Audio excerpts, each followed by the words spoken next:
Hey guys, आज फिर से एक मॉक टेस्ट लेके आ चुका हूँ और इस मॉक टेस्ट की खासियत तो आप लोग को पता ही होगा क्योंकि पिछली बार भी मैं मॉक टेस्ट लाया था तो आप लोग का रिस्पॉन्स मुझे बहुत अच्छा लगा। तो मॉक टेस्ट की खासियत ये है कि मॉक टेस्ट तो जितनी होती है, जितनी क्वेश्चंस होते हैं सबको डिस्कस करते ही हैं। इसके अलावा जितने भी ऑप्शंस होते हैं सब कोई को एक एक चीज़ डिस्कस करते हुए चलते हैं। जो भी डाउट, जो भी कन्फ्यूजन होता है, छोटा मोटा माइनर, सब कुछ क्लियर हो जाता है। तो आई होप बहुत अच्छा लगा होगा आप लोग को पिछली भी, और आई होप ये भी बहुत अच्छा ही लगेगा। तो चलिए गाइज स्टार्ट करते हैं। और आप लोगों को करना ये है कि आप लोगों को जो क्वेश्चंस आता होगा, आई मीन जितने आपने स्कोर किया है, प्लीज़ आप लोग कमेंट करेंगे, और जो चीज़ें नहीं आता होगा डिस्कस करते हुए चलेंगे तो आप इजीली सीख पाएंगे। तो चलिए स्टार्ट करते हैं, देखते हैं फर्स्ट क्वेश्चन क्या है। तो देखिए क्वेश्चन नंबर फर्स्ट क्या है, बिल्कुल एग्जाम पैटर्न पे ही है और प्रीवियस ईयर ही समझ सकते हैं आप, क्योंकि कहीं ना कहीं क्वेश्चंस बहुत ज़्यादा रिपीट होते हैं एयरफोर्स के एग्जाम में। तो देखिए फर्स्ट क्वेश्चन क्या है, क्वेश्चन नंबर फर्स्ट ध्यान से पढ़िए। Select the one which best express the meaning of the given word.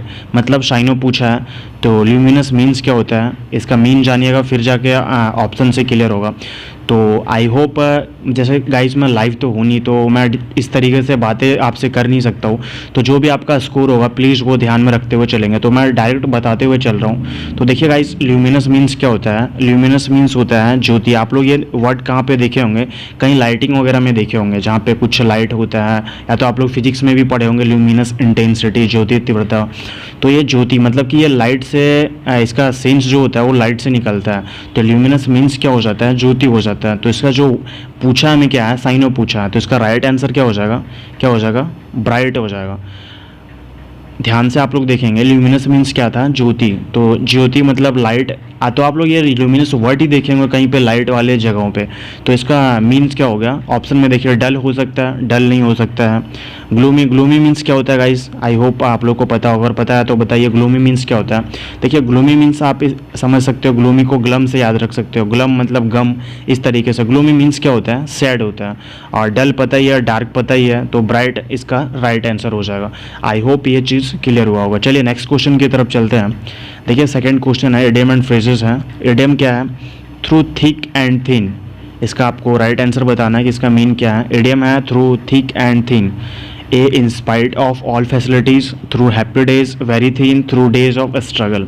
तो इसका राइट आंसर क्या है। देखिए गाइज, इडियम जो भी होते हैं उसको एक कहीं ना कहीं वोकेबलरी की जो भी चीज़ें होती है, कहीं ना कहीं अगर वोकेबलरी है तो कहीं कहीं रूट वर्ड्स काम आती है, कहीं कहीं कुछ माइनर ट्रिक्स काम आती है, कहीं ना कहीं कुछ अपने से भी आप ये चीज़ें कर सकते हो। तो ज़रा सा देखिए, मैं इसको एक अपने तरीके से कुछ बताता हूँ। जैसे यहाँ पे है थ्रू थिक एंड थिन, तो आप इसे याद कर सकते हो कि मतलब स्ट्रगल करते करते लोग थिन हो जाते हैं, पतले हो जाते हैं। तो इसका राइट आंसर हो जाएगा through days of a struggle. क्या है, थ्रू डेज ऑफ स्ट्रगल। तो आप इस तरीके से रिलेट करके याद कर सकते हैं। तो इसका राइट आंसर क्या हो जाएगा, ऑप्शन नंबर डी। चलिए नेक्स्ट क्वेश्चन देखते हैं, question number third, one word substitution है।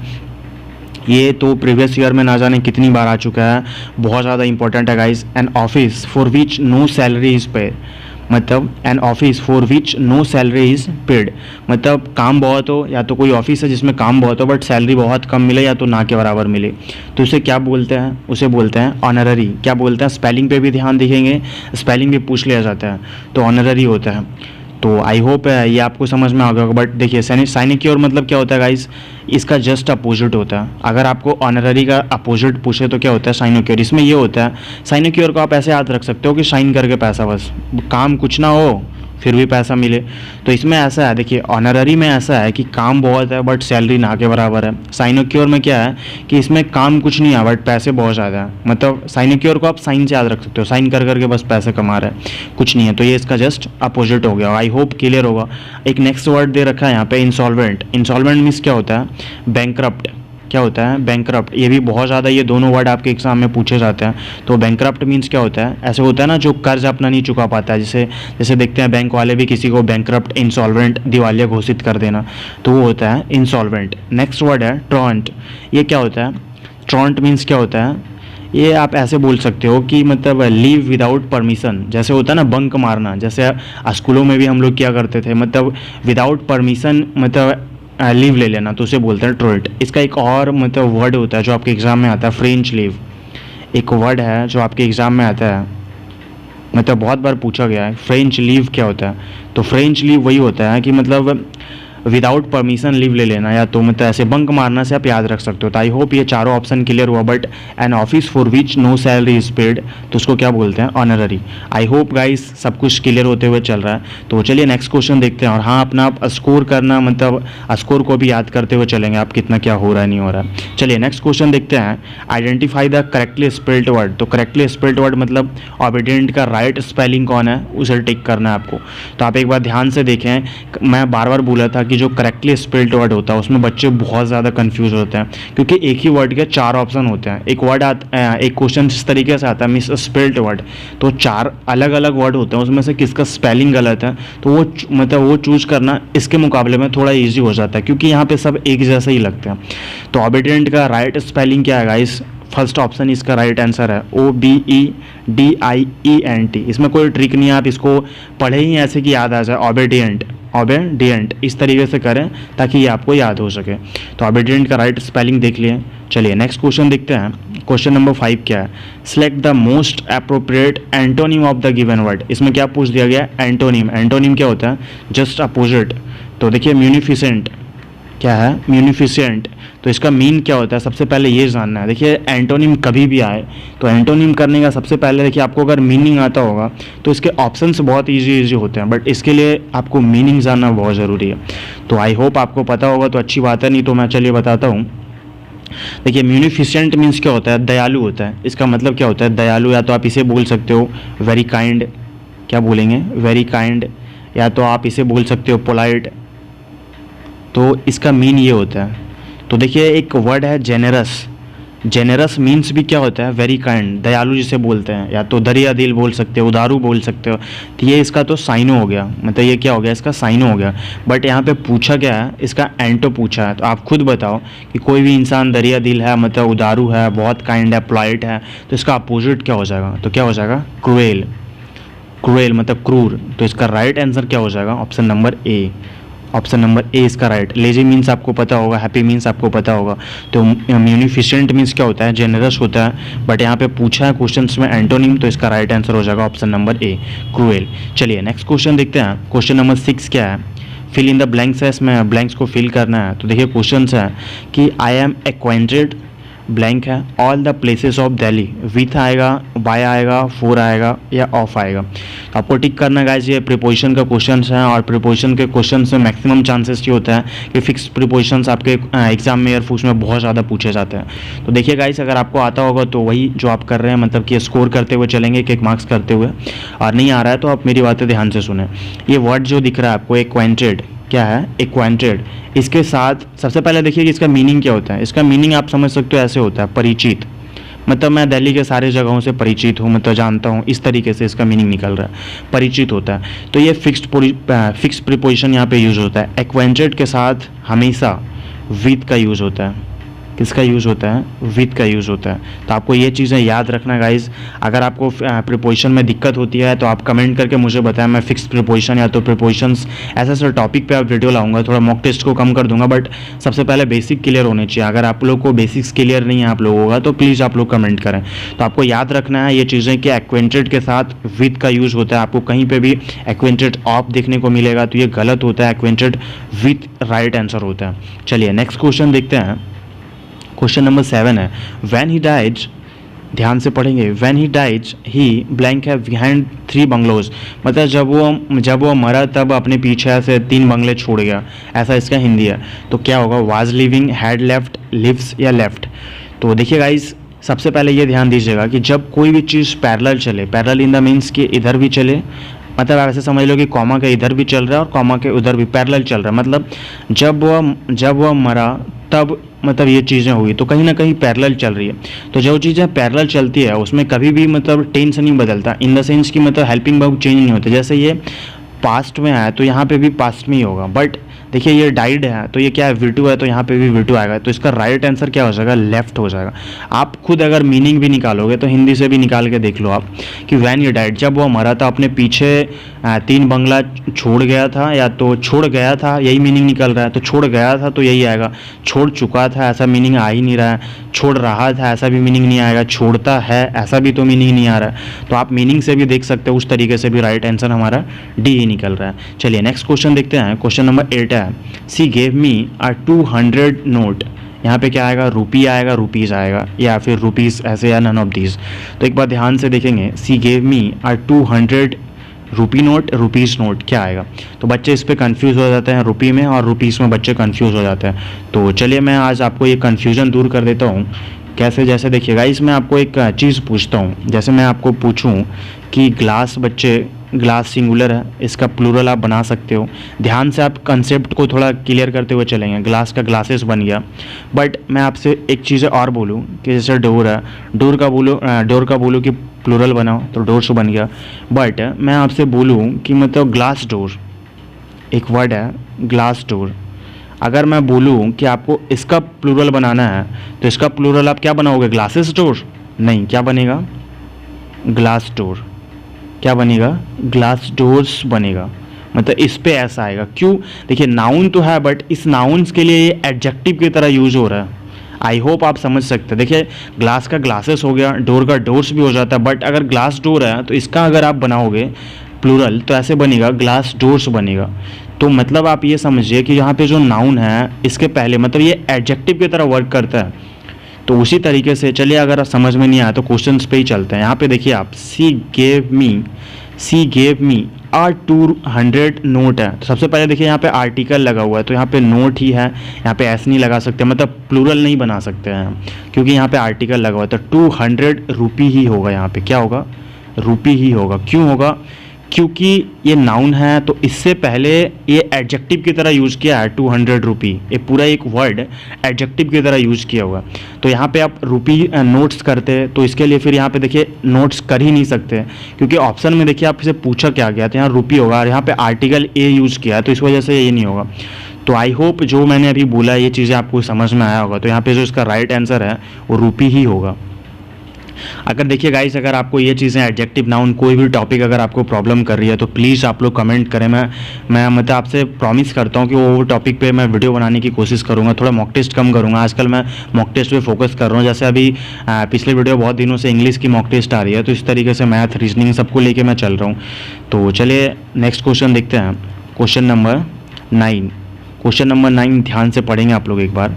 क्या है, the atmosphere comprises many gases. क्या है, the atmosphere comprises many gases. तो इसमें क्या होगा, फोर, ऑफ, इन, या तो फिर नो प्रीपोजिशन रिक्वायर्ड। क्या होगा, तो देखिए मैं बार बार बोल रहा हूँ, प्रीपोजिशन टॉपिक से क्वेश्चंस आपके एक तो कंफर्म ही आते हैं, और ऐसे क्वेश्चंस आते हैं कि बच्चे फिक्स प्रीपोजिशन होता है या तो ओमिशन मतलब जहाँ पे यूज़ नहीं होता है, उस तरीके से क्वेश्चंस आ जाते हैं। तो देखिए गाइस, अगर आपको आ रहा है तो प्लीज़ आप स्कोर करें। अभी तक 9वां क्वेश्चन चल रहा है, 9 में से आपने कितने मार्क्स स्कोर किया। तो देखिए एक वर्ड है कंप्राइजेज, इसका मतलब ही होता है कंप्राइज करना। तो इसके साथ क्यों आएगा, ऑफ या तो फिर फोर, क्यों आएगा ही नहीं, सुपरफ्लुअस हो जाएगा।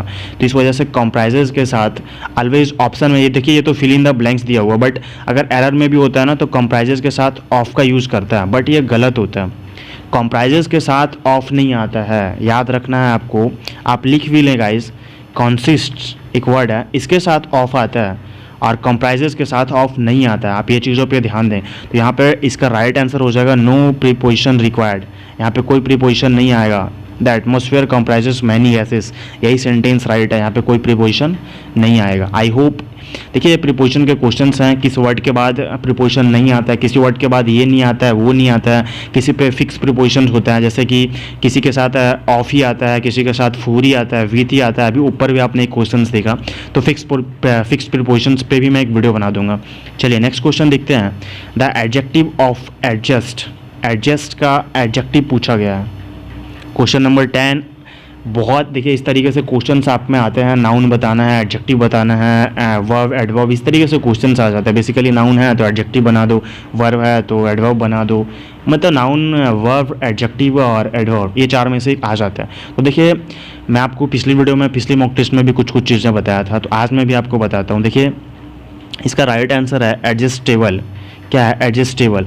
तो देखिए जिस भी वर्ड के लास्ट में एबल, तो एबल लगता किस में, एडजस्टेबल मतलब एडजस्ट करने के लायक या तो फिर एडजस्ट करने के योग्य, इस तरीके से सेंस आ रहा है, तो क्वालिटी ही तो बता रहा है। तो एबल जहाँ पे लग जाए वो क्वालिटी बताता है, वो एडजेक्टिव होता है। तो इसका राइट आंसर क्या हो जाएगा, एडजस्टेबल। और एक वर्ड आता है देखिए एडजस्टमेंट, तो जहाँ पे भी आपको मेंट दिखे MENT वो नाउन होता है, आपको ये याद रखना है। जहाँ पे भी मेंट दिखे मतलब ये क्या होता है, सफिक्स होता है। जैसे एडजस्ट में सफिक्स लग गया मेंट तो वो नाउन हो गया, और एबल लग गया तो एडजेक्टिव हो गया, और ये एडजस्टिंग और एडजस्टेड होता ही नहीं है। तो आपको आई होप क्लियर हुआ होगा। चलिए नेक्स्ट क्वेश्चन देखते हैं। क्वेश्चन नंबर 11 है चेंज द वॉइस। वॉइस से क्वेश्चंस कंफर्म आते हैं, वॉइस और नरेशन से एक एक क्वेश्चन कंफर्म आता है। देखिए how can anyone do this. Question देखिए how can anyone do this, इसे पैसिव वॉइस में बदलना है। तो सबसे पहले देखिए, अगर आपको आ रहा है तो मैं बार बार बोल रहा हूँ, आप स्कोर करते हुए चले, नहीं तो मैं अपने तरीके से बताते हुए चल रहा हूँ। सबसे पहले देखिए वॉइस में 2-3 चीज़ें आपको याद रखना है। सबसे पहला कि टेंस नहीं बदलता है। दूसरा मतलब ऑलवेज वर्ब की थर्ड फॉर्म ही यूज़ होती है। ये सब चीज़ें नॉर्मल चीज़ें। अगर आपको वॉइस प्रॉब्लम क्रिएट कर रही है तो प्लीज़ आप लोग कमेंट करें कि सर मुझे वॉइस पे दिक्कत है, तो मैं वीडियो बनाऊँगा। तो देखिए सबसे पहले वॉइस में अगर मतलब कोई भी मतलब WH फैमिली से हो तो उसी से पैसिव वॉइस में भी होता है। तो देखिए ये दोनों तो हो ही नहीं सकते हैं बच्चे, ये दोनों। अब ये दोनों में से कौन होंगे? तो देखिए सबसे पहले मैंने आपको पिछली वीडियो में भी बनाया था कि जहाँ पे भी आपको दीक्षा है ना बच्चे की मोडाइल्स दिख गया आपको, कैन कुड जो भी मोडाइल्स होते हैं, तो मोडाइल्स के साथ वर्ब का थर्ड फॉर्म डायरेक्टली यूज़ नहीं हो सकता। लेकिन पैसिव वॉइस में तो वर्ब का थर्ड फॉर्म चाहिए, तो उसके लिए एक वर्ड को ऐड करना होता है, वो वर्ड होता है बी। तो इसका राइट आंसर ये हो जाएगा how can this be done by anyone. क्या हो जाएगा? How can this be done by anyone. इसमें देखिए डायरेक्ट दे दिया कैन दिस डन, ऐसे हो रहा है। आप खुद मतलब एक बार रीड करके देखो, how can this done by anyone, how can this be done by anyone. तो इसका राइट आंसर क्या हो जाएगा? Option number C. I hope clear हुआ होगा। चलिए नेक्स्ट क्वेश्चन देखते हैं। क्वेश्चन नंबर नेक्स्ट है आइडेंटिफाई द इनडायरेक्ट स्पीच। मतलब इसमें अब नरेशन का क्वेश्चन आ गया। He said don't touch the wire. क्या है? He said don't touch the wire. सबसे पहले देखिए ही said don't touch the wire, तो ये कहीं ना कहीं कुछ ऑर्डर कर रहा है, कुछ मना कर रहा है। तो सबसे पहले ये ही सेड डैट ये वाला तो हो नहीं सकता, ऑप्शन एलिमिनेट हो गया। अब बचा ये दोनों में, सी और डी में। तो देखिए गाइज, जब भी आपको डायरेक्ट स्पीच में आपको जहाँ पे भी डोंट मिले तो इसका इनडायरेक्ट स्पीच जो बनता है वो बनता है नॉट टू। ठीक है, क्या बनता है? नॉट टू बनता है। तो आप बोलोगे कि सर इसमें तो नॉट टू है तो यही होना चाहिए, बट इससे पहले एक कॉन्सेप्ट आपका और क्लियर होना चाहिए। वो कॉन्सेप्ट ये है कि जो ये फोरबेड है, फोरबेड का मतलब ही होता है कि मना करना। ये नेगेटिव वर्ड है, तो नेगेटिव वर्ड के साथ आप बताओ कोई नेगेटिव वर्ड के साथ एक और नेगेटिव वर्ड आ सकता है? नहीं आ सकता। क्यों? सुपरफ्लुअस हो जाएगा। तो इसी वजह से इसका राइट आंसर हो जाएगा he forward me to touch the wire. मतलब उन्होंने मुझे तार छूने से मना किया। He forward me to touch the wire. See इसका गलत है, बी और ये कैसे गलत हुआ मैंने पहले ही बता दिया। तो आई होप ये चीज़ें आपको क्लियर हुआ होगा। चलिए नेक्स्ट क्वेश्चन देखते हैं। स्पॉट द एरर फाइंड करना है, और एरर से 3-4 क्वेश्चन आ ही जाते हैं। तो इसे भी चलिए देखते हैं, रीड कीजिए। फर्स्ट क्वेश्चन क्या है? Question number 13, his name was hardly known out his on country. क्या है? देखिए ध्यान से पढ़िए। His name was hardly known out his on country. तो आप लाइव तो नहीं हो गाइज, तो आप अपना स्कोर करते हुए चलेंगे, मैं बता रहा हूँ। देखिए his name was hardly known out his on country. तो देखिए नोन के साथ ऑलवेज एक प्रीपोजिशन का यूज़ हो जाता है, और प्रीपोजिशन है मतलब डैट इज़ टू। तो यहाँ पे आउट नहीं आएगा, यहाँ पे टू आएगा, क्योंकि नोन के साथ ऑलवेज टू का यूज़ होता है। नोन के साथ टू होता है गाइस, आपको याद रखना। आपके एग्जाम में क्वेश्चन नोन से रिलेटेड नो के साथ टू यूज़ होता है, आपको ये चीज़ें याद रखना है। तो यहाँ पे नोन के साथ आउट नहीं टू आएगा, तो यहाँ पे बी पार्ट में एरर है। चलिए नेक्स्ट क्वेश्चन देखते हैं। क्वेश्चन नंबर 14 क्या है? We have finished our lunch half an hour ago. तो देखिए गाइज, मैं एक चीज़ आपको बताना चाहता हूँ कि जहाँ पे भी आपको मतलब जैसे है एन आर एगो, जहाँ पे भी आपको एगो मिल जाए, चलिए मैं आपको थोड़ा सा बताता हूँ। देखिए जहाँ पे भी आपको एगो मिल जाए, जहाँ पे भी क्या एगो मिल जाए, एस्टरडे मिल जाए, या तो लास्ट मिल जाए, ऐसा कुछ मिल जाए, तो उसके मतलब उसके लिए क्या यूज़ होता है? सिंपल पास्ट यूज़ होता है। बट यहाँ पे देखिए क्या यूज़ हुआ है? We have finished our lunch half an hour ago. तो हैव फिनिश्ड नहीं होगा, क्या यहाँ पे हैव आएगा ही नहीं, डायरेक्ट क्या होगा? We finished our lunch half an hour ago. समझ में आ गया आपको? तो यहाँ पे ए पार्ट में एरर है, यहाँ पे हैव नहीं आएगा, वी हैव फिनिश्ड नहीं होगा, वी फिनिश्ड होगा। चलिए नेक्स्ट क्वेश्चन देखते हैं। Question number 15, she has been reading a book for 3 PM। क्या है? She has been reading a book for 3 PM। तो देखिए गाइज, सबसे पहले यहाँ पे देखिए एरर क्या है। सबसे पहले देखिए सी है तो इसके लिए हैज़ आ गया, हैज़ बीन है तो रीडिंग भी आ गया, अभी आ गया तो प्रेजेंट परफेक्ट कंटिन्यूअस हो गया 4:03 PM। तो देखिए यहाँ 4 के जगह पे क्या आएगा, सिंस आएगा। सिंस 3 PM होता है गाइस। 4 और सिंस में भी आपको अगर कन्फ्यूज़न है तो प्लीज़ ये कन्फ्यूज़न वगैरह जो भी हैं आप कमेंट करें, मैं आपको बताते हुए चलूँगा नेक्स्ट वीडियो पे। तो 15 क्वेश्चंस यहाँ पे मैंने कंप्लीट किया गाइस। यहाँ पे सी पार्ट में एरर था तो 15 क्वेश्चंस हमने यहाँ पे कंप्लीट किया। तो 5 क्वेश्चंस जो हैं वो पैसेज के थे, तो हमने पैसेज के नहीं कराए क्योंकि ऑनलाइन पैसेज कराना गाइस मैं देखिए पैसेज का मैं एक तरीका बताता हूँ। जब तक पैसेज आप खुद से नहीं करोगे गाइस, ऑनलाइन कोई भी टीचर अगर करवा रहा है तो वो अपने तरीके, मैं अभी करवाऊँगा तो मैं अपने तरीके से करवाऊँगा, इसलिए पैसेज को लेकर आप खुद से प्रैक्टिस करें। एक दो कभी कभी मॉक टेस्ट लाया करूँगा तो उसमें मैं करवा दिया करूँगा। और दूसरी बात है आपसे ये करना है कि अगर आपको कुछ भी पर्सनल क्वेरी हो, आप हमसे कुछ पूछना चाहते हैं तो मैं डिस्क्रिप्शन में लिंक दे दिया हूँ अपने इंस्टाग्राम ID का, वहाँ पे भी आप मुझे फॉलो कर लें। और टेलीग्राम का भी लिंक है, GDM वॉरियर्स करके आप टेलीग्राम पे सर्च करें, या तो मैं आपको नीचे डिस्क्रिप्शन में दे दूंगा, आप वहाँ पे भी ज्वाइन हो जाएं। आए दिन कुछ PDF वगैरह नोटिफिकेशन वगैरह मैं वहाँ पे अपडेट करते रहता हूँ। तो बस आज के लिए इतना ही, मिलते हैं नेक्स्ट वीडियो में, नेक्स्ट मॉक टेस्ट, या तो फिर जो भी आपका क्वेरी हो आप कमेंट करें, मैं हमेशा आप लोगों के लिए ही होता हूँ। तो thank you so much for watching. जय हिंद।